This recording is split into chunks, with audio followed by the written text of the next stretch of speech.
So Biden wants to appease domestic terrorists, and my plan is to arrest domestic terrorists. And we also believe that if you murder a police officer, you should receive the death penalty.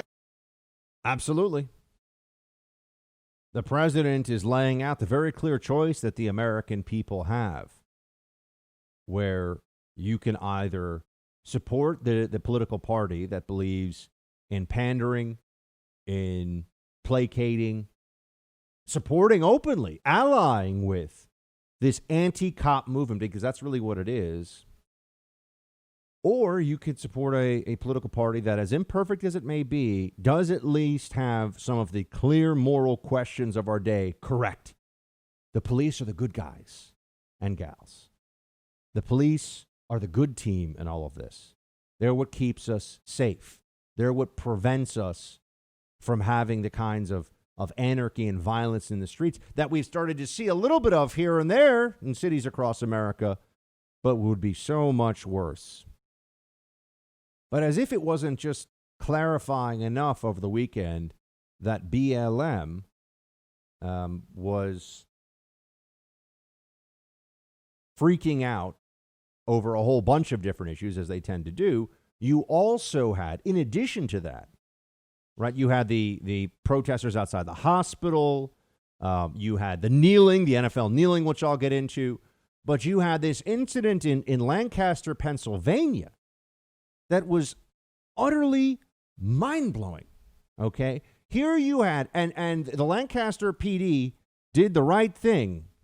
The Lancaster PD released the body camera footage right away because they recognized that if this got out, there might be a real problem here, right? There might be a real issue. Rather, if the story got out without the attendant body cam footage.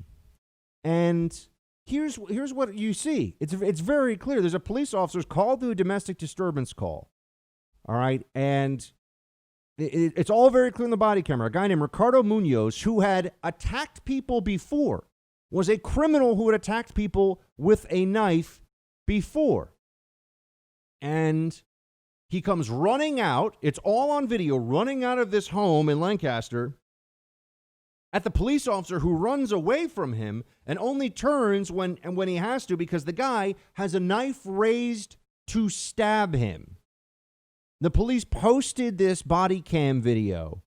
This is as clear a use of force situation as possible. Let me be very clear. Ricardo Munoz, under our law, deserved to be shot by this law enforcement officer.